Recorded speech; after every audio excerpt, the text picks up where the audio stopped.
السلام عليكم ورحمة الله. إن الحمد لله نحمده ونستعينه ونستغفره ونؤمن به ونتوكل عليه ونعوذ بالله من شرور أنفسنا ومن سيئات أعمالنا. من يهده الله فلا مضل له ومن يضلله فلا هادي له. وأشهد أن لا إله إلا الله وحده لا شريك له وأشهد أن محمدا عبده ورسوله. أعوذ بالله من الشيطان الرجيم. وأنفقوا مما رزقناكم من قبل أن يأتي أحدكم الموت فيقول ربي لولا أخرتني إلى أجل قريب فأصدق وأكن من الصالحين. عن أنس رضي الله تعالى عنه قال قال رسول الله صلى الله عليه وسلم يحرم ابن آدم وتشبه منه اثنتان الحرص على المال والحرص على الأمور. রাওয়াহু মুসলিম। প্রশংসা আল্লাহ তাআলার জন্য, যে আল্লাহ সুবহানাহু ওয়া তাআলা যাবতীয় ব্যস্ততাকে ফেলে রেখে আজকের এই দিনে মাহফিলে আমাদেরকে উপস্থিত হওয়ার তৌফিক ইনায়েত করেছেন। তার ঈশানে শুকরিয়া আদায় করতে সকলে করি আলহামদুলিল্লাহ। দরুদ ও সালাম বর্ষিত হোক শেষ নবী হযরত মুহাম্মদ সাল্লাল্লাহু আলাইহি ওয়াসাল্লামের প্রতি। গরিলা মধ্যপাড়া আহলে হাদিস জামে মসজিদের উন্নতি কল্পে বিরাট ইসলামী অধিবেশনের সম্মানিত সভাপতি সাহেব, প্রধান অতিথি, সম্মানিত অতিথিবৃন্দ, আমন্ত্রিত ওলামায়ে ইকরাম, সামনে উপবিষ্ট সর্বস্তরের শ্রোতা মণ্ডলী, পর্দার অন্তরালে মা ও ভগ্নীগণ, আজকের এই দিনী মাহফিলকে যে যেদিক থেকে পেরেছি, যেভাবে পেরেছি, অর্থ দিয়ে, শ্রম দিয়ে, সময় দিয়ে মাহফিলকে মূল্যায়ন করেছি, আল্লাহ সুবহানাহু ওয়া তাআলা আমাদের সকলকেই আজকের এই দিনী মাহফিলকে কেন্দ্র করে হায়াতে তাইয়্যিবা, শিফায়ে কুল্লিয়া দান করুন, আল্লাহুম্মা আমিন। সংক্ষিপ্ত সময় আলোচনার বিষয় দান, সাদকা। এর উপরে সংক্ষিপ্ত ভাবে আলোচনার চেষ্টা করবে ইনশাআল্লাহ। আলোচনা শুরু করার পূর্বে কিছু কথা।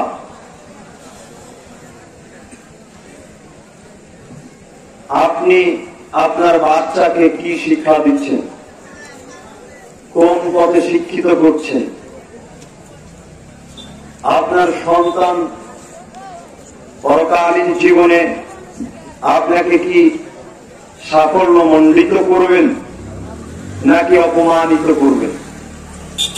পরকালীন জীবনে আপনার সন্তান আপনাকে জাহান্নামে প্রবেশ করাবে নাকি জান্নাতে প্রবেশ করাবে? এটা কি কখনো চিন্তা করে দেখেছেন?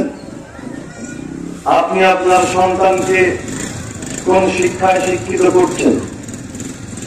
দুনিয়াবী শিক্ষায় নাকি পরকালীন শিক্ষায় শিক্ষিত করছেন? মানুষের তৈরি শিক্ষায় নাকি আল্লাহ সুবহানাহু ওয়া তাআলা দেয়া প্রদত্ত শিক্ষায় শিক্ষিত করছেন? আল্লাহ তাআলা বলেন ফাআলামু আন্নাহু লা ইলাহা ইল্লাল্লাহ। আমাদের নবীকে বলছেন মুহাম্মদ সাল্লাল্লাহু আলাইহি ওয়াসাল্লাম, আপনি জ্ঞান অর্জন করুন, আল্লাহ ব্যতীত কোনো মাবুদ নেই। নবী মুহাম্মদ সাল্লাল্লাহু আলাইহি ওয়াসাল্লামকে বলছেন আপনি শিক্ষা অর্জন করুন, আল্লাহ ব্যতীত কোনো মাবুদ নেই, ওয়াস্তাগফির লিযামবিক ওয়ালিল মুমিনিনা ওয়াল মুমিনাতি, আপনি আপনার অপরাধের জন্য ক্ষমা প্রার্থনা করুন। পৃথিবীতে যত মুমিন নারী পুরুষ রয়েছে তাদের জন্য ক্ষমা প্রার্থনা করুন। সম্মানিত উপস্থিতি, তাহলে মুহাম্মদ সাল্লাল্লাহু আলাইহি ওয়াসাল্লামের জীবনে কি কোনো পাপ ছিল? কোন পাপ ছিল না। তার পূর্বের যত পাপ, পরের যত পাপ, সমস্ত অপরাধী আল্লাহ তাআলা ক্ষমা করে দিয়েছেন। এর পরেও কেন তিনি বলছেন ওয়াস্তাগফির লিযামবি, আপনি আপনার অপরাধের জন্য ক্ষমা প্রার্থনা করুন এবং মুমিন নারী পুরুষের জন্য ক্ষমা প্রার্থনা করুন। আমি আপনি যখন পাপ করব, পাপ করার পরে বলবো যে এই পাপটা আমার দ্বারা সংগঠিত হয়েছে, তখনই সেই পাপ সংগঠিত হবে, বিষয়টা এমন নয়। বরং আমার আপনার দ্বারা যে কোনো সময় পাপ সংগঠিত হতে পারে। যে কোনো সময় জমির আল দিয়ে যাচ্ছি, চট করে একটা রসুনের গোসার উপরে আপনার পা পড়লো, রসুনটা নষ্ট হয়ে গেল। তো ওই রসুনটা তো আপনার না, ওই রসুনটা একজন লাগিয়েছে উপকৃত হওয়ার জন্য, লাভবান হওয়ার জন্য। তো আপনি সেই রসুনটা নষ্ট করে দিলেন, এটা আবার কে নিবে? আপনি ভাবছেন যে এটা তুচ্ছ ব্যাপার, সামান্য ব্যাপার, অথচ আল্লাহ তাআলা বলছেন যা কিছু করেছে সব কিছু উত্থাপন করবো। যাই করি না কেন আমি আপনি পৃথিবীর মুখে সব কিছুকে আল্লাহ তাআলা কিয়ামতের দিন উত্থাপন করবে। আজকে আমরা অনেকেই নালিশ করি বৃদ্ধ মানুষগুলো মসজিদের ইমাম সাহেবের কাছে, মুয়াজ্জিন সাহেবের কাছে, অথবা সমাজের সরকারের কাছে। আমরা যারা বৃদ্ধ মানুষ রয়েছে অনেক সময় নালিশ করে বসি যে আমার সন্তানকে এত টাকা পয়সা খরচ করে পড়াশোনা করালাম, অথচ আজকে সেই সন্তান আমাকে বাড়ি থেকে বের করে দিচ্ছে।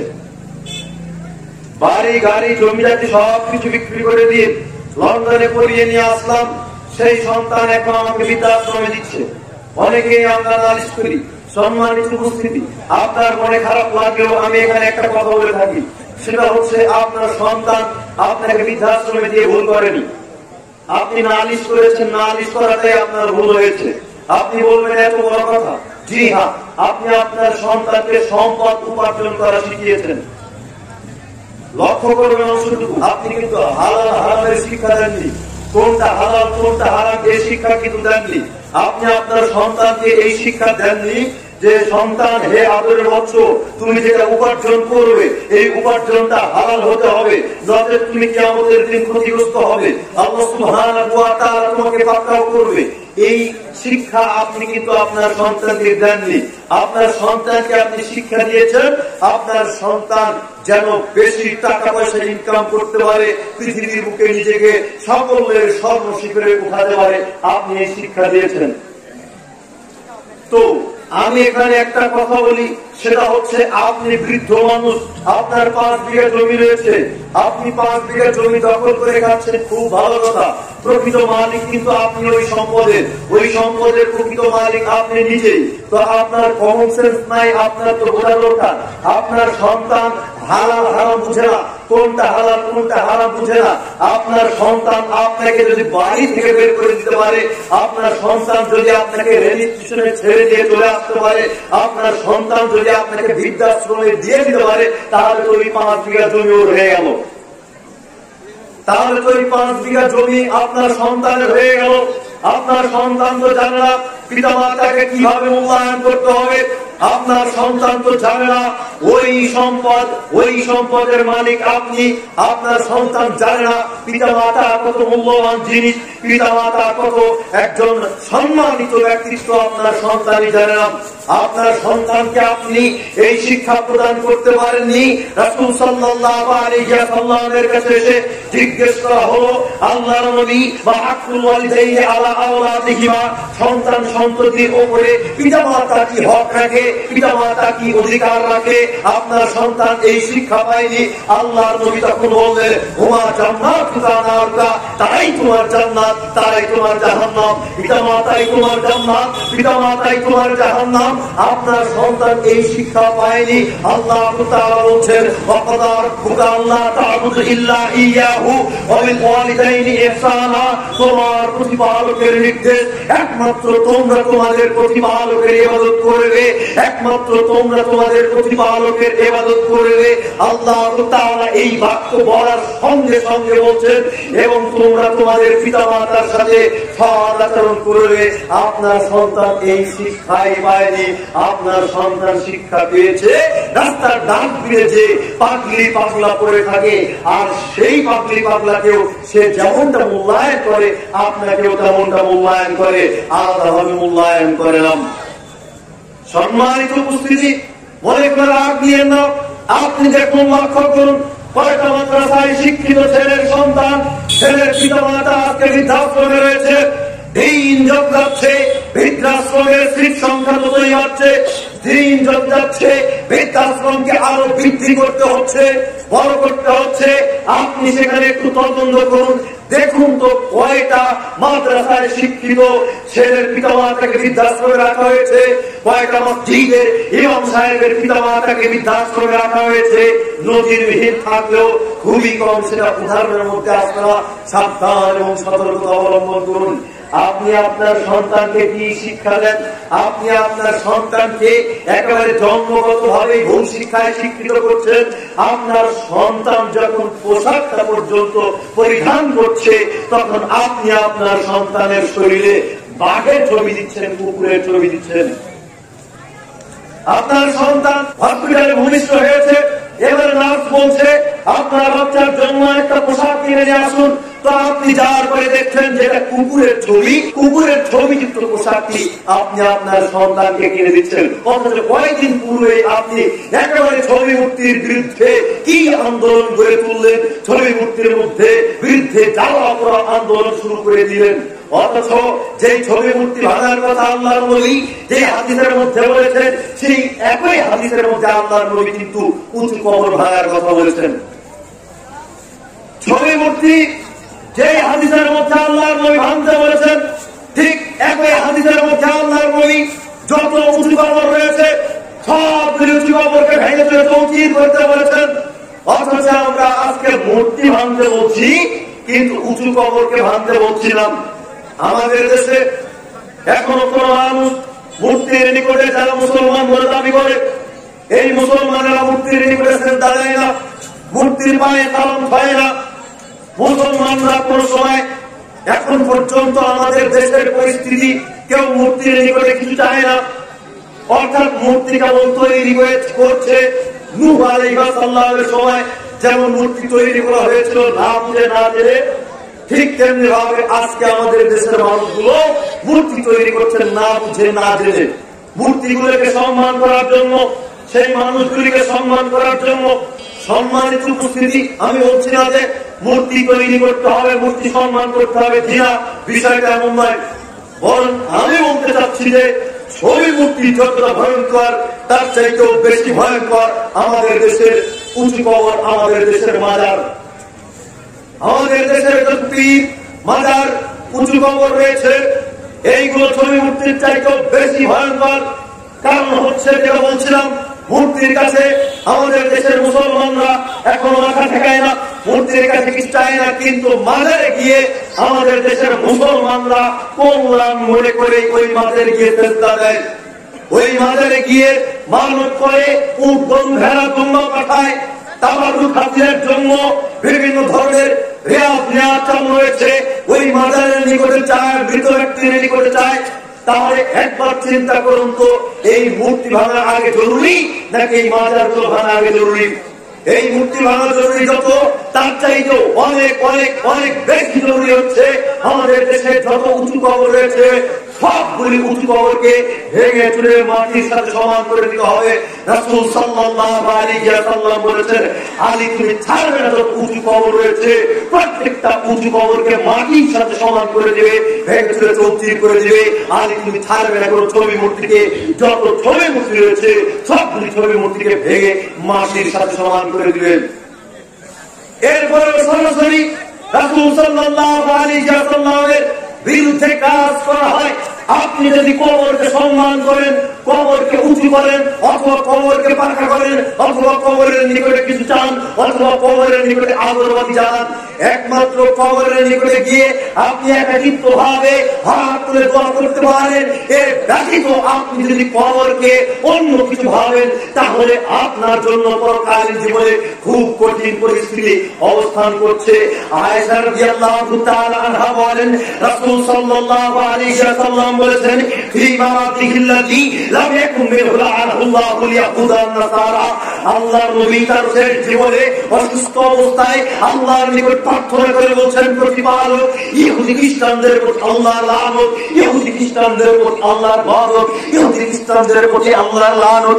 আত্তাখিযুল কুবুর আমবিয়াহুম সালিহিন মাসাজিদা। ইহুদি খ্রিস্টানরা তাদের নবীদের কবরকে, তাদের মধ্যে সৎ ব্যক্তিদের কবরকে মসজিদে রূপান্তরিত করেছিল।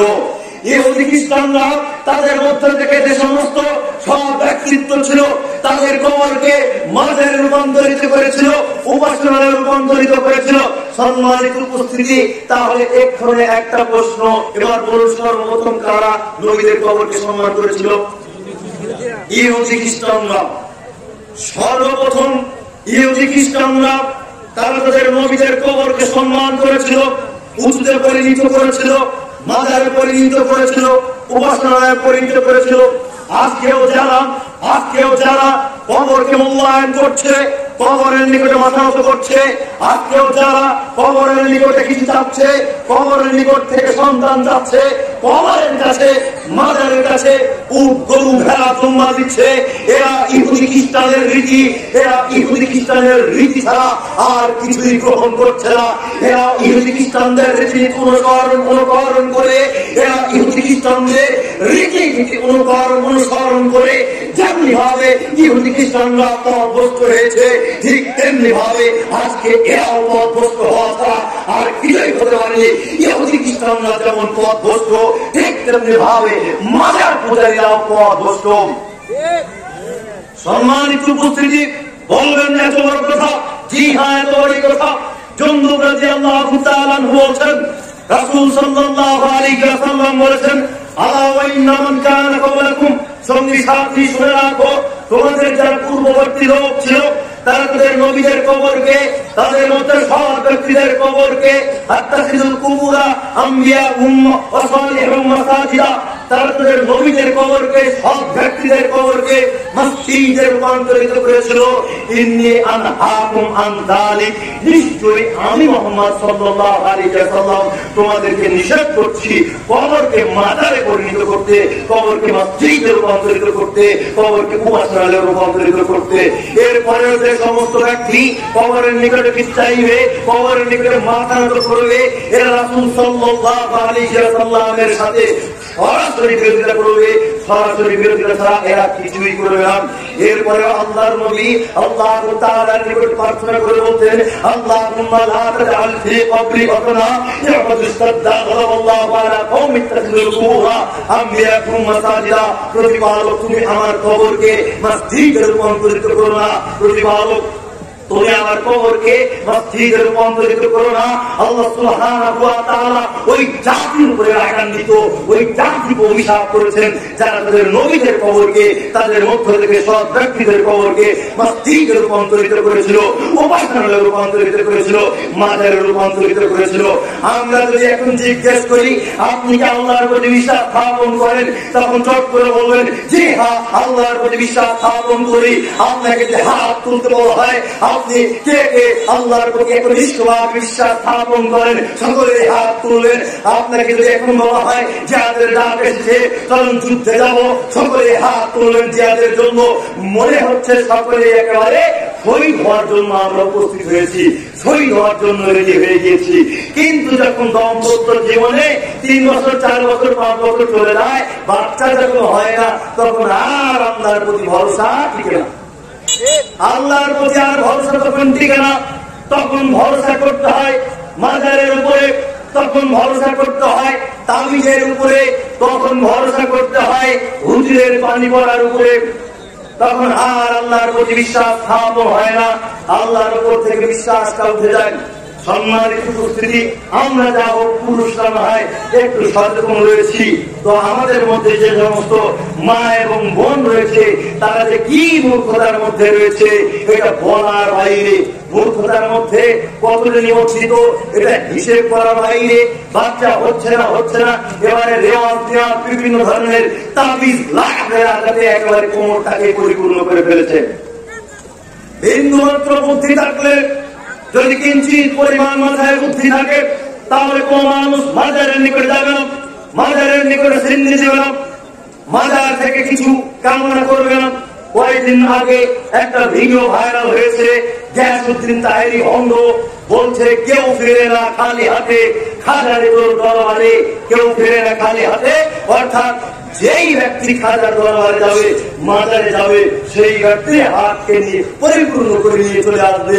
যে আশা নিয়ে ঢুকবে মাজারে, সেই আশা নিয়ে সেই আশা পূরণ করে মাজার থেকে বের হবে। তো সম্মানিত উপস্থিতি, ওই যে একবারে 100% ভণ্ড শয়তান তার উজ্জ্বল প্রমাণ হচ্ছে ওই মাজারের চতুর্দিক দিয়ে যে সমস্ত ভিক্ষুক ভিক্ষা করছে।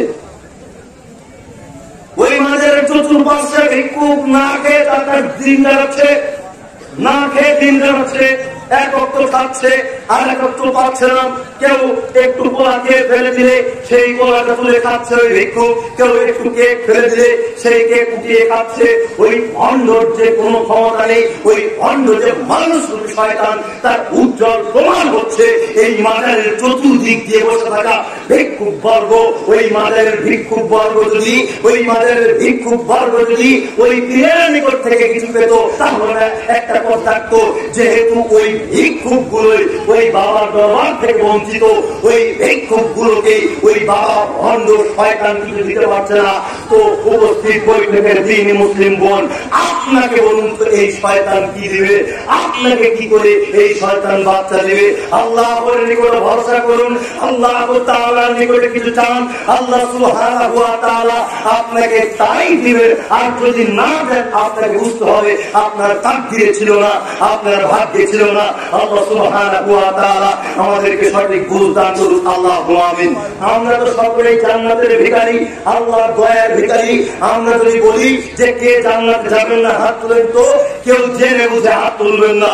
আর যদি বলি কে কে জান্নাতে যেতে চান, সকলেই হাত তুলবেন, জেনে বুঝে সকলেই হাত তুলবেন। কারণ আমরা আশাবাদী পরকালীন জীবনে যেন আল্লাহ সুবহানাহু ওয়া তাআলা আমাদের ভুল ভ্রান্তিকে ক্ষমা করে দিয়ে জান্নাতে দেন, এটা আমরা আশাবাদী। সম্মানিত উপস্থিতি, একবার চিন্তা করুন তো, যদি মাজার পীর ফকিরি এই কবরকে সম্মান করা, কবরকে মূল্যায়ন করা, কবরকে পাকা করা যায় কি হতো? যদি চলতো এটা ইসলামের মধ্যে বৈধই হতো, তাহলে বিশ্বের সর্বকালের সর্বশ্রেষ্ঠ সম্মানিত মহামানব হযরত মুহাম্মদ সাল্লাল্লাহু আলাইহি ওয়াসাল্লামের মাজার তৈরি হতো। মুহাম্মদ সাল্লাল্লাহু আলাইহি ওয়াসাল্লামের যদি মাজার তৈরি হতো, তাহলে সেখানে কি মানুষ গরু ভেড়া উট দুম্বা দিত? জি না, দিত না। কারণ আমরা সকলে জান্নাতের ভিখারি। আমরা চাই পরকালীন জীবনে আল্লাহর দয়া পেতে, আল্লাহর ক্ষমা পেতে। যদি মাজারই চলতো আর মাজারে সেখানে দেয়া যায় কি হতো, তাহলে আমরা সকলেই সেখানে গিয়ে উট গরু ভেড়া দুম্বা দিতাম না। নিজের কলিজা কেটে হেঁচড়ে বের করে নিয়েছে আল্লাহর নবীর কবরের উপরে, আল্লাহর নবীর মাজারের উপরে ফেলে দিয়ে আসতাম। সম্মানিত উপস্থিতি, সেখানে মাজার চলে না, আর এই ভণ্ডের মাজার চলে। যা হোক, কথা টানতে টানতে অনেক লম্বা হয়ে গিয়েছে। আল্লাহ তাআলা শিক্ষা দিচ্ছেন, দেখুন আমরা কি করে কি শিক্ষা দেব আমাদের বাচ্চাদেরকে। লুকমান হাকিম তার সন্তানকে শিক্ষা দিচ্ছেন, ইয়া বুনাইয়া লা তুশরিক বিল্লাহ, হে বৎস তুমি আল্লাহর সাথে শিরিক করো না। সর্বপ্রথম শিক্ষা, ইয়া বুনাইয়া লা তুশরিক বিল্লাহ। ছোট্ট সন্তানকে বলছে, হে আদরের সন্তান তুমি আল্লাহর সাথে শিরিক করো না। ইন্না শিরকা লাযুলমুন আযীম, নিশ্চয়ই শিরিক হচ্ছে সবথেকে বড় পাপ। নিশ্চয়ই শিরিক করলে আল্লাহর প্রতি জুলুম করা হয়, নিশ্চয়ই শিরিক করলে আল্লাহকে অপমানিত করা হয়। সম্মানিত উপস্থিতি, আমরা সকলেই জানি যে কিছু কিছু ইবাদত সময়ের তারতম্যে আল্লাহ তাআলা পরিবর্তন করে দিয়েছেন। কিছু কিছু ইবাদত, কিছু কিছু সময়, কিছু কিছু নীতি, কিছু কিছু আমল একটু 19-20 করে দিয়েছেন। যেমন সালাত পূর্বে থেকেই রয়েছে, আমাদের নবীর পূর্বে কিভাবে সালাত ছিল, অন্যভাবে সালাত ছিল। কিন্তু আমাদের বেলায় সালাত আমরা যেভাবে আদায় করি এই আদায়ের পদ্ধতিটা ভিন্ন। আমাদের উপরে সিয়াম ফরজ, অন্যদের উপরে সিয়াম ছিল, কিন্তু তারা যেভাবে আদায় করেছে আমরা যেভাবে সিয়াম পালন করছি এভাবে সিয়াম তাদের ছিল না। তাহলে বোঝা যাচ্ছে তাদের এবং আমাদের মধ্যে পরিবর্তন। এর প্রত্যেকটা আমলে কিছু না কিছু পরিবর্তন করে দিয়েছেন আল্লাহ সুবহানাহু ওয়া তাআলা। কিন্তু একটা মাত্র বিষয় সেটা হচ্ছে সৃষ্টির উৎপত্তি থেকে আজ পর্যন্ত কিয়ামত পর্যন্ত বলবৎ থাকবে। সেটা হচ্ছে কোনোভাবেই আল্লাহর সাথে শিরক করা যাবে না, কোনোভাবেই আল্লাহর সাথে শিরক করা যাবে না। মুহাম্মদ সাল্লাল্লাহু আলাইহি ওয়াসাল্লামের আগের পাপ পরের পাপ যত পাপ রয়েছে সমস্ত পাপই আল্লাহ তাআলা ক্ষমা করে দিয়েছেন।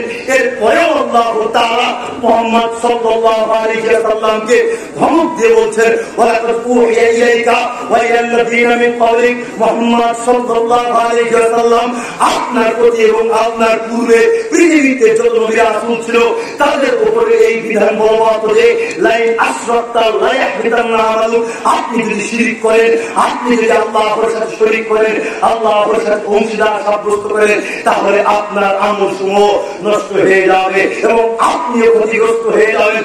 মুহাম্মদ সাল্লাল্লাহু আলাইহি ওয়াসাল্লাম যদি শিরক করতেন তাহলে তার আমলগুলো নষ্ট হয়ে যেত, তিনিও ক্ষতিগ্রস্ত হয়ে যেত।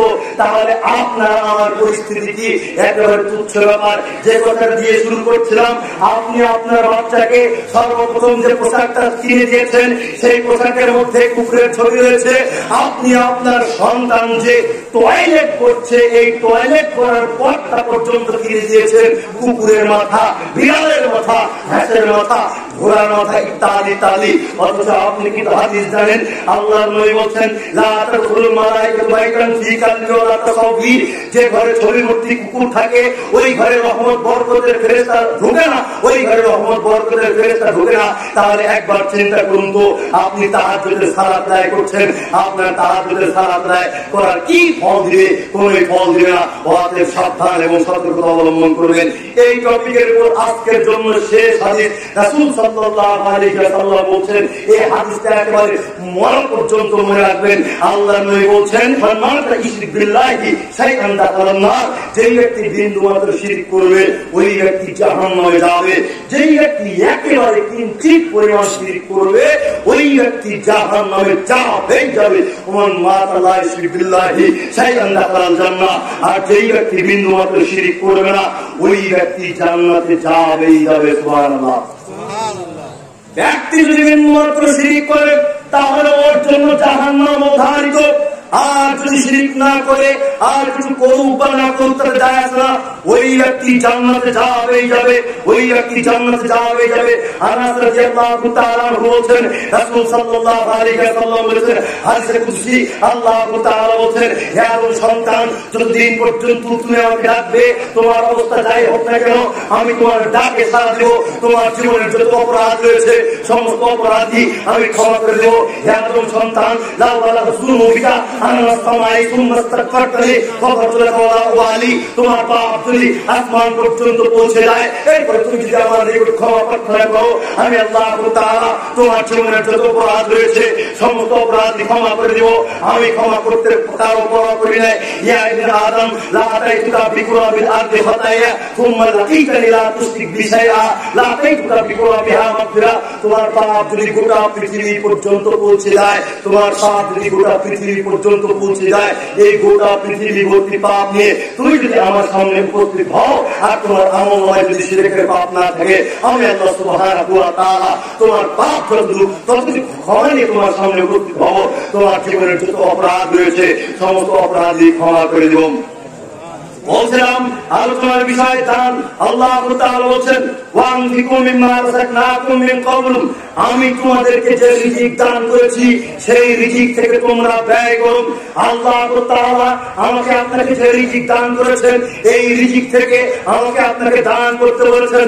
আমার সম্পদ থেকে দান করতে বলা হয়নি, আমার বাপের সম্পদ থেকে দান করতে বলা হয়নি, বরং আল্লাহু তাআলা আমাকে আপনাকে যে সম্পদ দিয়েছেন এই সম্পদ থেকে থেকে আল্লাহ তাআলা দান করতে বলেছেন।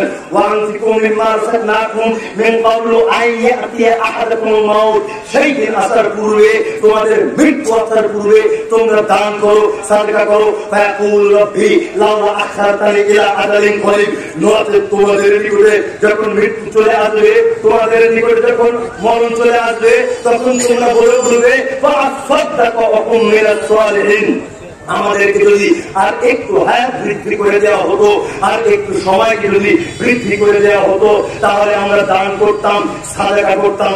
তাহলে আমরা কেন এই কথা বলবো? বিষয়টা লক্ষ্য করবেন। আল্লাহ তাআলা বলছেন তোমরা দান করো মৃত্যু আসার পূর্বে, নয়তো তোমাদের যখন মৃত্যু চলে আসবে তখন তোমরা বলবে প্রতিপালক 2 সেকেন্ড সময় দাও, দান করবো, সাদকা করবো। অন্য বিবরণীতে পাওয়া যায় আল্লাহ তাআলা বলছেন ইয়া আইয়ুহাল্লাযীনা আমানু আনফিকু মিম্মা রাযাকনাকুম মিন ক্বাবলি ইয়াউমুল লা বাইউন ফীহি ওয়ালা খুল্লাতুন ওয়ালা শাফা, সেই দিন আসার পূর্বে দান করো, সাদকা করো, যেই দিন চলবে না কোনো ক্রয় বিক্রয়, চলবে না কোনো বেচাকেনা। পূর্বে আল্লাহ তাআলা বলছেন মৃত্যুর পূর্বে দান করতে, এখানে বলছেন ক্রয় বিক্রয়ের কথা, এখানে বলছেন ক্রয় বিক্রয়ের কথা।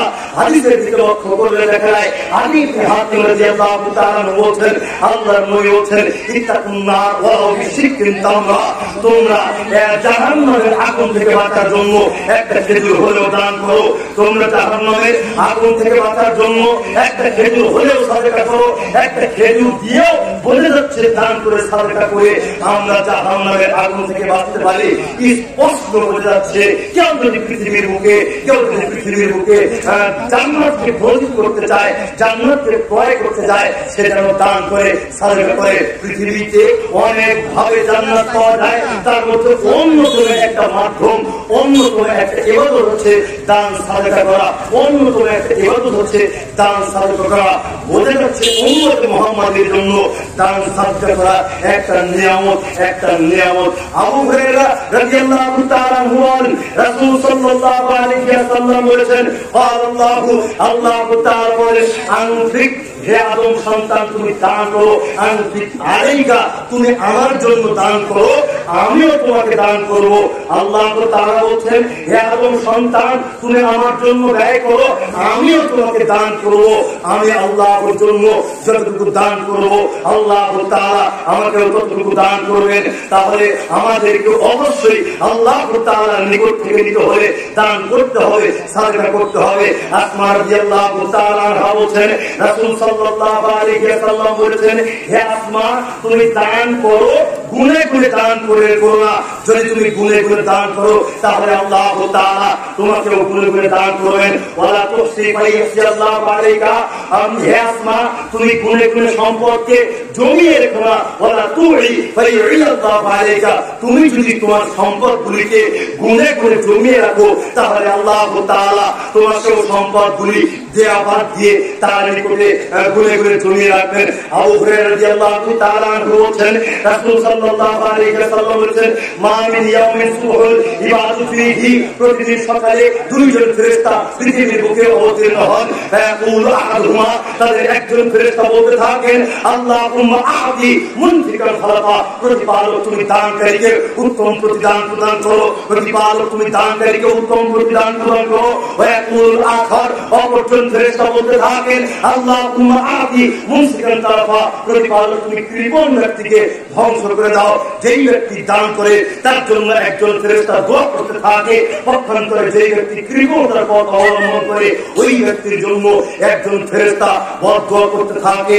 আবু বাহির রাদিয়াল্লাহু তাআলা বলেছেন রাসূল সাল্লাল্লাহু আলাইহি ওয়াসাল্লাম বলেছেন ইয়া ইবনা আদম ইন্নাকা আনতাযালুল ফাদলা খায়রুল্লাহ, হে আদম সন্তান তুমি তোমার অতিরিক্ত সম্পদগুলি থেকে দান করো, সাদকা করো, খায়রুল্লাহ, এটা তোমার কল্যাণ বয়ে আনবে, মঙ্গল বয়ে আনবে। ওয়ান তুমসিকু শারুল্লাহ, আর যদি অতিরিক্ত সম্পদগুলি জমিয়ে রাখো, আর যদি অতিরিক্ত সম্পদগুলি জমিয়ে রাখো তাহলে সেটা তোমার জন্য বিপদ বয়ে আনবে। তো বলবেন সম্পদ বেশি হলে আবার বিপদ কি? পরকালীন বিপদ তো রয়েছে, আপনি জানেন।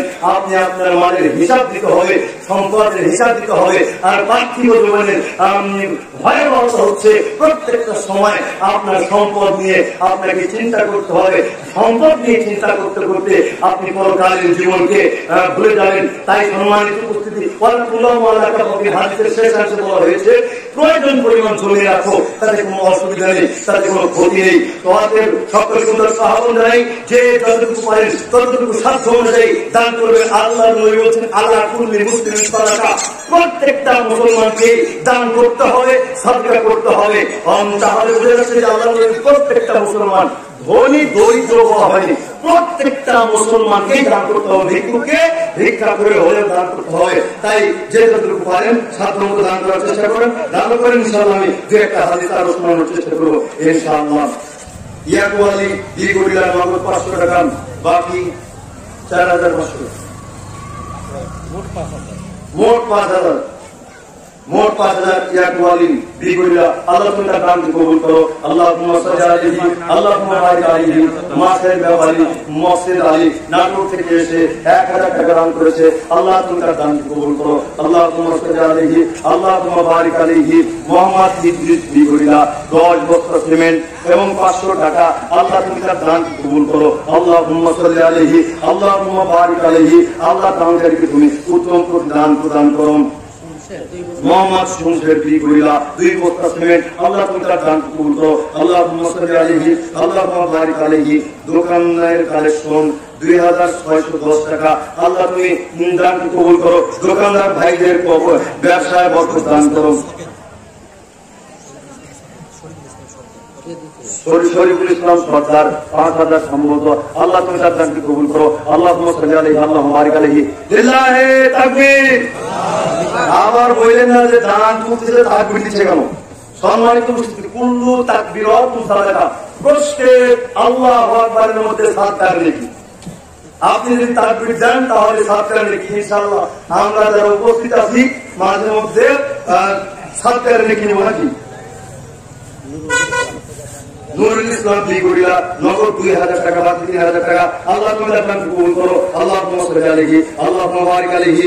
মোহাম্মদ গুল মাহমুদ বিগড়িয়া নগদ 1000, বাকি 4000 টাকা। আল্লাহ তুমি তার দান কবুল করো। আল্লাহুম্মা সাল্লি আলাইহি, আল্লাহুম্মা বারিক আলাইহি। আরেকজন 200 টাকা। আল্লাহ তুমি তার দান কবুল করো। আল্লাহুম্মা সাল্লি আলাইহি, আল্লাহুম্মা বারিক আলাইহি। আরেকজন অনেকগুলো টাকা। আল্লাহ তুমি তার দান কবুল করো। জানেমার বরকত দান করো। আল্লাহুম্মা আসির মালাহু ওয়া বারিক লাহু ফিমা আতাইতাহু। আরেকজন অনেকগুলো টাকা দিয়েছে। আল্লাহ তুমি তার দান কবুল করো। আল্লাহুম্মা সাল্লি আলাইহি, আল্লাহুম্মা বারিক আলাইহি। আরেকজন 600 টাকা। আল্লাহ তুমি তার দান কবুল করো। জানেমার বরকত দান করো। আল্লাহুম্মা সাল্লি আলাইহি, আল্লাহুম্মা বারিক আলাইহি। বলছিলাম আলা কুল্লি মুসলিমিন সাদাকা, প্রত্যেকটা মুসলমানের উচিত দান করা, প্রত্যেকটা মুসলমানকে সাদকা করতে হবে। উপস্থিত বৈঠকের যত দিনী মুসলিম ভাই এবং বোন আমার কথা শুনতে পাচ্ছেন, আমি প্রত্যেকটা ব্যক্তিকেই বলছি, ছোট বড় যারা কথা বুঝে, বালক বালিকা সব জ্ঞান হয়েছে, প্রত্যেককেই বলছি দান করতে হবে। আজকে দান করার জন্য বলছি, বিষয়টা এমন নয়, এটা আপনি চিন্তা করিয়েন না। আমার নাম তয়েজাল, মায়ের নামে দিলাম তয়েজাল উদ্দিন, তার মায়ের নামে 10 টাকা। আল্লাহ তুমি তার দানকে কবুল করো। আল্লাহ তুমি সাল্লি আল্লাহু বারিক আলাইহি। আবাদ উদ্দিন মহারাজপুর 1000 টাকা। আল্লাহ তুমি তার দানকে কবুল করো। আল্লাহ তুমি সাল্লি আলাইহি, আল্লাহ তুমি বারিক আলাইহি। আমাদের মধ্যে তো কি বলে, আটা চলে না, 50 পয়সা চলে না। যদি 50 পয়সা চালু থাকতো, আমি বলতাম যে সকলেই 50 পয়সা করে হলেও দান করে দানের শরীক হন। আমি যেটা বলতে চাচ্ছি যে আপনাকে দানের শরীক হতে হবে, দান করতে হবে। কতটুকু করবেন সেটা আপনার ব্যাপার। আল্লাহর নবী চাচ্ছে উম্মতে মুহাম্মাদি কোনো না কোনো ভাবে যেন সাদকার সাথে সম্পৃক্ত হয়। উম্মতে মুহাম্মাদি কোনো না কোনো ভাবে যেন দানের নাকি নেকির সাথে সম্পৃক্ত হয়। কেননা রাসূল সাল্লাল্লাহু আলাইহি ওয়াসাল্লাম বলেছেন, আস-সাওমু জুন্নাতুন ওয়াস-সাদাকাতু তুতিউল খাতায়া কামা ইকুল মাউন নার। সিয়াম হচ্ছে ঢাল শুরু, আর সাদকা মানুষের পাপকে মোচন করে দেয়। যেমনি ভাবে পানি আগুনকে নিভিয়ে দেয়। বুঝতে পারেননি, এখানে আগুন প্রজ্বলিত করুন, উপর থেকে পানি ঢালুন, আস্তে আস্তে যেমনি ভাবে আগুন নিভে যাবে, ঠিক তেমনি ভাবে আপনার অনেক পাপ রয়েছে। এই পাপ থাকা তারই অবস্থায় আপনি দান করছেন, সাদকা করছেন, সাদকা করছেন, তখন আস্তে আস্তে সাদকার ফলে আপনার জীবনে যে পাপ রয়েছে সমস্ত পাপই আল্লাহ তাআলা ক্ষমা করে দেবেন। আমি একজন ভাই 100 টাকা দিয়েছে, আল্লাহ তুমি তার দান কবুল করো। আল্লাহ মুসতাদ আলী আল্লাহ বারিক আলী। আরেকজন ভাই 100 টাকা দিয়েছে, আল্লাহ তুমি তার দান কবুল করো। আল্লাহ মুসতাদ আলী আল্লাহ বারিক আলী। আরেকজন 2000, আল্লাহ তুমি তার দান কবুল করো। আল্লাহ মুসতাদ আলী আল্লাহ বারিক আলী। আরেকজন হেলাল সাহেব 500 টাকা, আল্লাহ তুমি তার দান কবুল করো। 1000 টাকা, আল্লাহ তুমি তার দান কবুল করো। আল্লাহ মুসতাদ আলী আল্লাহ বারিক আলী। শামীম সরকার বিগুড়া 20 বস্তা সিমেন্ট, আল্লাহ তুমি তার দান কবুল করো। আল্লাহুম্মা সাল্লি আলাইহি আল্লাহুম্মা বারিক আলাইহি। লিল্লাহি তাকবীর, লিল্লাহি তাকবীর। রওশন হাজি 1000 টাকা, আল্লাহ তুমি তার দান কবুল করো। আল্লাহুম্মা সাল্লি আলাইহি। রওশন হাজি 2000 টাকা, আল্লাহ তুমি তার দান কবুল করো। আল্লাহুম্মা সাল্লি আলাইহি আল্লাহুম্মা বারিক আলাইহি। দুইজন ব্যক্তি মিলে অনেকগুলো টাকা 1000 এর উপরে আরোপ করেছে, আল্লাহ তুমি তার দান কবুল করো। জানালে বরকত দান করো, পরিবারের সুখ শান্তি ফিরিয়ে দাও। আল্লাহুম্মা আমিন। মোহাম্মদ মুমিন 2 বস্তা সিমেন্ট আরো টাকা, আল্লাহ তুমি তার দান কবুল করো। আল্লাহ মুসতাদ আলাইহি আল্লাহুম্মা বারিক আলাইহি। আরেকজন দরিদ্র মেয়ে 100 টাকা দান করেছে, আল্লাহ তুমি তার দান কবুল করো। আল্লাহ মুসতাদ আলাইহি আল্লাহুম্মা বারিক আলাইহি। কামাল হোসেন বাবা মৃত, বাবা মায়ের জন্য দোয়া আছে, 500 টাকা দান করেছে, আল্লাহ তুমি তার দান কবুল করো। তার পিতা মাতার কবর যদি শাস্তি হয়ে থাকে, আল্লাহ তুমি তার পিতা মাতার কবর থেকে শাস্তি দূর করে দাও এবং কবরকে আলোকিত করে দাও। আল্লাহুম্মা আমিন। একজন ভাই 100 টাকা, আল্লাহ তুমি তার দান কবুল করো। আল্লাহ মুসতাদ আলী আল্লাহ বারিক আলাইহি। আরেকজন 500 টাকা, আল্লাহ তুমি তার দান কবুল করো। ইসমাইল বিগুড়িয়া 3000 টাকা, আল্লাহ তুমি তার দান কবুল করো। আল্লাহ মুসতাদ আলাইহি আল্লাহ বারিক আলাইহি।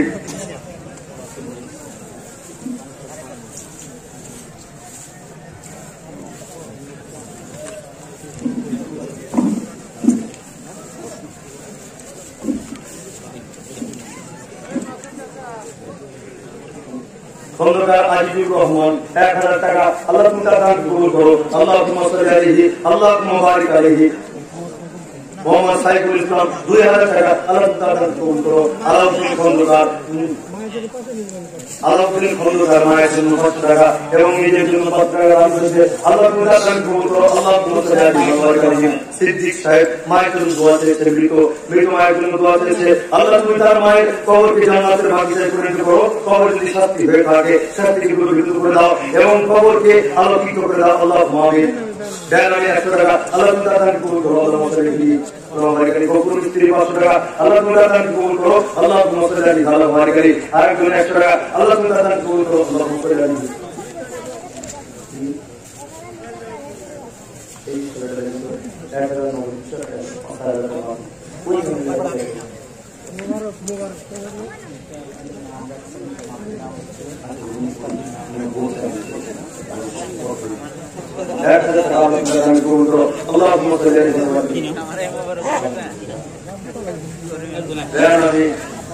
টাকা প্রকাশ্যভাবেও দান করার সব রয়েছে এবং অপ্রকাশের মধ্যেও দানের মধ্যে রয়েছে। তবে প্রকাশ্যে দান করা এবং গোপনে দান করার মধ্যে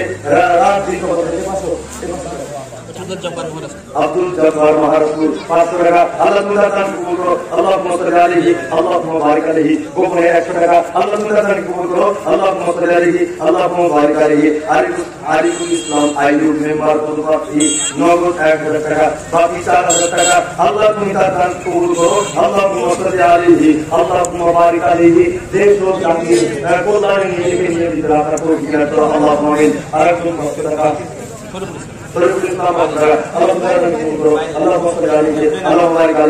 বাহির থেকে নাম গোপন রেখে 500 টাকা, আল্লাহ আরেকজন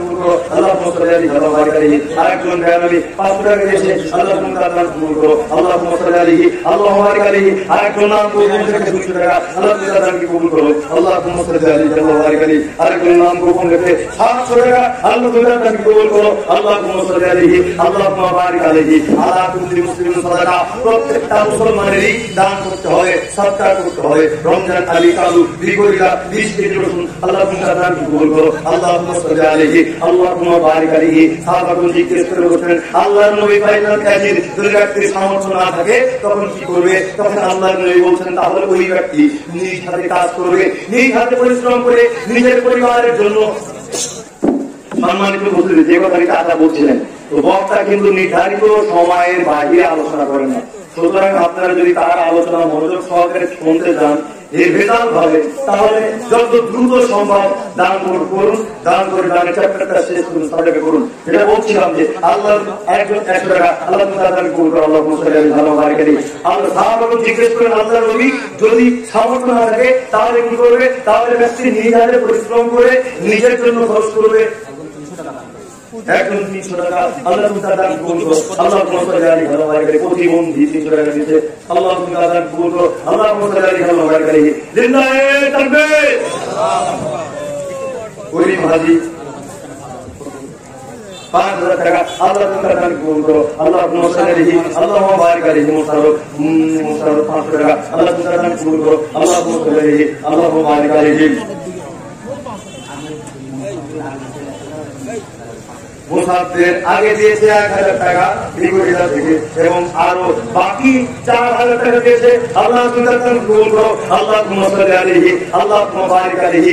যখন সাহাবাগণ বলছেন যে আল্লাহর নবী যদি ব্যক্তি সমর্থ না থাকে, নিজ হাতে যদি পরিশ্রম না করতে পারে, তখন কি করবে? তখন আল্লাহর নবী বলছেন তাহলে ওই ব্যক্তি সৎ কাজে আদেশ করবে, অসৎ কাজ থেকে নিষেধ করবে, তাহলে তার জন্য দানের নেকি। আরেকজন 100 টাকা নামাজ গোপন রেখে আল্লাহ তাআলা কবুল করো, আল্লাহ মুসল্লি আলাইহি আল্লাহ মুবারক আলাইহি। আরেকজন ব্যক্তি বেনামি 1000 টাকা আল্লাহ তাআলা কবুল করো, আল্লাহ মুসল্লি আলাইহি। তখন ব্যক্তি বলছেন আল্লাহর নবী ব্যক্তি যদি সৎ কাজে আদেশ করতে না পারে, অসৎ কাজে নিষেধ না করতে পারে, তখন তাহলে কি করবে? তখন ব্যক্তি বলছে অভাবগ্রস্ত ব্যক্তি, দুর্দশাগ্রস্ত ব্যক্তিকে সাহায্য সহযোগিতা করবে। একজন 500 টাকা আল্লাহ তাআলা কবুল করো, আল্লাহ মুসল্লি আলাইহি। আরেকজন মহিলা 200 টাকা আল্লাহ তাআলা কবুল করো, আল্লাহ মুসল্লি আলাইহি। আর জালাল মাঝি 3000 টাকা আল্লাহ তাআলা কবুল করো, আল্লাহ মুসল্লি আলাইহি আল্লাহ মুবারক আলাইহি। আরেকজন 150 টাকা আল্লাহ তাআলা কবুল করো, আরেকজন অনেকগুলো টাকা দিয়েছে, আল্লাহ তাআলা কবুল করো, আল্লাহ মুসল্লি আলাইহি আল্লাহ মুবারক আলাইহি। আল্লাহর নবীকে সাহাবাগণ জিজ্ঞেস করে বলেছেন আল্লাহর নবী আমাদের কোনো অর্থ নাই, আমাদের কোনো সম্পদ নাই, মোতাবেক 2000 টাকা পিতামাতার জন্য দোয়া দিয়েছে, আল্লাহ তাআলা কবুল করো। পিতামাতার কবরে যদি কোনো শাস্তি হয়ে থাকে, আল্লাহ তার পিতামাতার কবরকে জান্নাতের বাগিচায় পরিণত করো, তার পিতামাতার কবরকে আলোতে ভরপুর করে দাও, আল্লাহুম্মা আমিন। বলছিলাম যে আল্লাহর নবী যখন সাহাবাগণ বলছেন আল্লাহর নবী আমরা তো দান সাহায্য করতে পারছি না, আমাদের সম্পদ নাই, আমরা কি করব? তখন আল্লাহর নবী বলছেন কুল্লু তাসবিহাতুন সাদাকা, প্রত্যেক সুবহানাল্লাহর মধ্যে সাদকার নেকি রয়েছে। আপনি যদি বলেন সুবহানাল্লাহ, সাদকার নেকি রয়েছে। আপনি যদি বলেন আলহামদুলিল্লাহ, সাদকার নেকি রয়েছে। আপনি যদি বলেন লা ইলাহা ইল্লাল্লাহ, সাদকার নেকি রয়েছে। আপনি যদি বলেন আল্লাহু আকবার, সাদকার নেকি রয়েছে। আপনি যদি কোন বিপদগ্রস্ত মানুষকে সাহায্য সহযোগিতা করেন, তাহলে সাদকার নেকি রয়েছে। আপনি যদি বলেন, আপনি যদি কোন ব্যক্তিকে পানি ঢেলে দেন, উপর থেকে নিচে পানি ঢেলে দেন, তাহলে আপনার জন্য সাদকার নেকি রয়েছে। আল্লাহ নবী বলছেন রাহিনুল মারাতুল থেকে 1000 টাকা আল্লাহ তাআলা কবুল করো, আল্লাহ মুসল্লি আল্লাহ মুবারক আলাইহি। নাম গোপন রেখে 200 টাকা আল্লাহ তাআলা কবুল করো, নেকাটা পূরণ করে দাও, আল্লাহুম্মা আমিন। আল্লাহ নবী বলছেন তাওয়াসসুমুকা ফি ওয়াজিআতিকা লাকা সাদাকা। আরে সম্পদ নাই তো কি হয়েছে? তুমি তোমার ভাইয়ের সাথে হাসি মুখে কথা বলবে, আপনি আমার সাথে হাসি মুখে কথা বলবেন, এতো আপনার আমার মধ্যে দানের নেকি রয়েছে। আল্লাহ নবী বলছেন অফি বিদিয়া আহাদিকুম সাদাকা, তোমাদের কেউ যখন স্ত্রী সহবাস করে তখন দানের নেকি রয়েছে।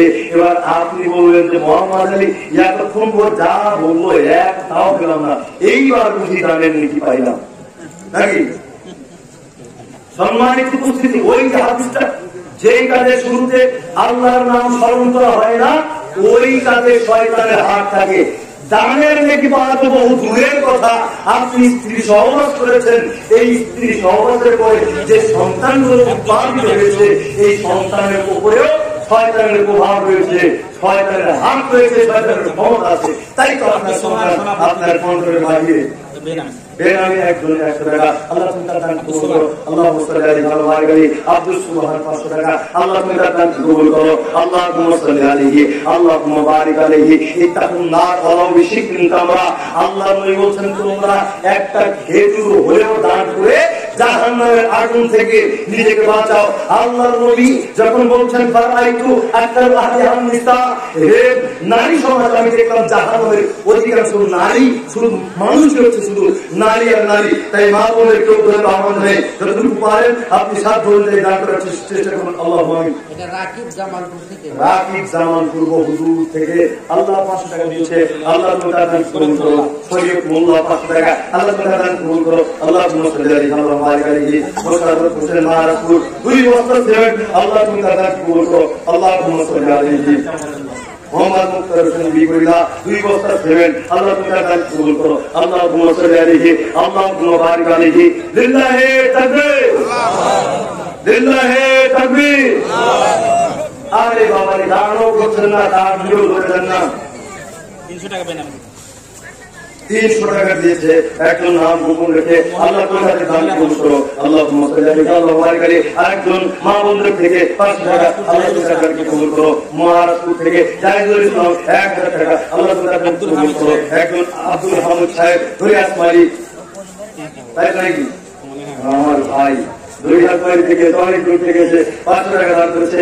আল্লাহ তাআলা দান কবুল করো। আল্লাহুম্মা সাল্লি আলাইহি, আল্লাহুম্মা বারিক আলাইহি। সম্মানিত উপস্থিতি, বাধা থেকেও বাদ থাকা যাবে না, কিন্তু আমি বলছি 1 টাকা হলে আপনাকে দান করতে হবে। আমি কিন্তু এ পর্যন্ত বলি নাই যে 500 টাকা দান করতে হবে, 5,000 টাকা দান করতে হবে। আমি কিন্তু এই হাদিসও বলি নাই যে মসজিদ সম্পর্কে, যে ওই হাদিসটা আল্লাহ বলছেন মান বানা লিল্লাহি মসজিদান, কেউ যদি আল্লাহর জন্য মসজিদ নির্মাণ করে, বারাল্লাহু লাহু ফিল জান্নাহ মিসলাহু, তাহলে আল্লাহ সুবহানাহু ওয়া তাআলা ওই ব্যক্তির জন্য জান্নাতের মধ্যে কোন ঘর নির্মাণ করে। আমি কিন্তু এই কথা বলি নাই, আপনাকে আমি দানের গুরুত্ব বুঝাচ্ছিলাম যে আপনাকে দান করতে হবে। উম্মতে মুহাম্মাদীকে বিচারের কাজ করে বাঁচতে হলে কোনো না কোনো ভাবে দান করতেই হবে, সাদকা করতে হবে। হয় টাকা দিয়ে, সম্পদ দিয়ে, না তো শ্রম দিয়ে, না তো কথা দিয়ে, না অন্তর দিয়ে আপনাকে দানের সাথে শরীক হতে হবে। আল্লাহ সুবহানাহু ওয়া তাআলা আমাদেরকে বুঝান করুন। আল্লাহুম্মা আমিন। নাম গোপনকে একজন ভাই 500 টাকা দিয়েছে, আল্লাহ তাআলা দান কবুল করো। আল্লাহুম্মা সাল্লি আলাইহি, আল্লাহুম্মা বারিক আলাইহি। আরেকজন নাম গোপন রেখে 100 টাকা দিয়েছে, আল্লাহ তাআলা দান কবুল করো। আরেকজন 50 টাকা, আল্লাহ তাআলা দান কবুল করো। আরেকজন ভাই কিছু দিয়েছে, আল্লাহ তাআলা দান কবুল করো। আল্লাহুম্মা সাল্লি আলাইহি, আল্লাহুম্মা বারিক আলাইহি। বাদ থাকে না, বড়দের কথা বলেছি, যারা ছোট আছে ছোটদের থেকেও দান করতে হবে, ছোটদের থেকেও দান আসতে হবে। 1 টাকা 2 টাকা যাই হোক না কেন, নাম গোপন রেখে 200 টাকা, আল্লাহ তাআলা দান কবুল করো। আল্লাহুম্মা সাল্লি আলাইহি, আল্লাহুম্মা বারিক আলাইহি। আল্লাহ যারা ছোট ছোট পত্রিকাতে রয়েছে, আল্লাহ এদেরকেও তুমি দান করার মতো হিদায়াত বুদ্ধি দান করো। অত্র মসজিদে একদিন এসেছিলাম, একটা খুব ভালো কাজ আমি পরিলক্ষিত হয়েছি, দেখেছি। সেটা হচ্ছে ছোট ছোট বাচ্চাগুলো দেখছিলাম মসজিদের কাজে সময়, ছোট ছোট বাচ্চাগুলো জুমার দিনে সম্ভবত যে টাকা উঠাচ্ছে এই বাচ্চাগুলো। তা আপনার বাচ্চা যদি এই বয়স থেকে ইসলামী সংস্কৃতি নিজেদের মধ্যে পায়, তাহলে ইনশাআল্লাহ আশা করা যায় যে তারা সফল হবে, আশা করা যায় যে তারা দ্বীন ইসলাম বুঝবে। যে কথাটি বলতে বলতে ফিরে এসেছি, যে আপনি শিক্ষা দিচ্ছেন আপনার সন্তানকে, কোন শিক্ষা দিচ্ছেন? না পার্থিব জীবনে এই সন্তান আপনাকে সম্মান দিবে, না পরকালীন জীবনে এই সন্তান আপনাকে সম্মান দিবে। যা হোক সম্মানিত উপস্থিতি, অনেক কথা বলছিলাম, যে যা পারেন এখনো বলছি, আর কাল বিলম্ব না করে দান সাদকা করুন। আল্লাহ সুবহানাহু ওয়া তাআলা আপনার দানের হাতকে সম্প্রসারণ করা তৌফিক এনায়েত করুন। আল্লাহুম্মা আমিন। প্রতিপালক তুমি দয়াবান, তুমি ক্ষমাশীল। আমাদের মধ্যে যারা অসুস্থ রয়েছে, তুমি তাদের সুস্থ দান করো, আমিন।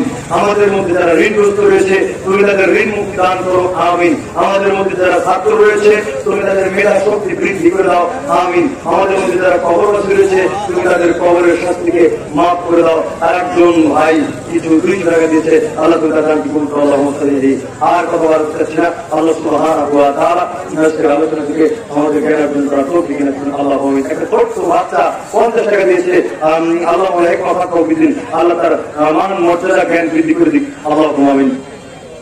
সম্মানিত উপস্থিতি, আমরা আল্লাহ তাআলার নিকট দোয়া করি যেন আল্লাহ সুবহানাহু ওয়া তাআলা আমাদেরকে শিরকের মধ্যে জঘন্য পাপ থেকে, মাজার থেকে, কবরকে পাকা করা থেকে বিরত থাকার তৌফিক এনায়েত করেন। আল্লাহু আমিন। এবং দান সাদকা করব, নিজের মান মর্যাদাকে এবং পরকালীন জীবনে যেন আমরা সফলতা অর্জন করতে পারি, আল্লাহ সুবহানাহু ওয়া তাআলা সেই লক্ষ্যে আমাদের দানকে কবুল করে নিন। আল্লাহু আমিন। মোহাম্মদ মুজাম্মিল মারাসুল 2 বছর ছিলেন, আল্লাহ তাআলা দানকে কবুল করো। আল্লাহুম্মা সাল্লি আলা মুহাম্মাদ।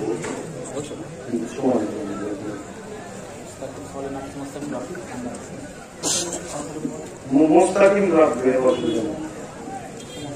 মোস্তাকিম ঠিক নাম, মোস্তাকিমটা ঠিক রেখে আগে ভাষে আপনারা ব্যবহার করতে পারেন। আল্লাহ সুবহানাহু ওয়া তাআলা আমাদের বুঝান করুন। আল্লাহ আমিন। এবারে আজকে আলোচনা এখানে শেষ করছি। ওয়া আখিরু দাওয়ানা আলহামদুলিল্লাহি রাব্বিল আলামিন। আসসালামু আলাইকুম ওয়া রাহমাতুল্লাহ।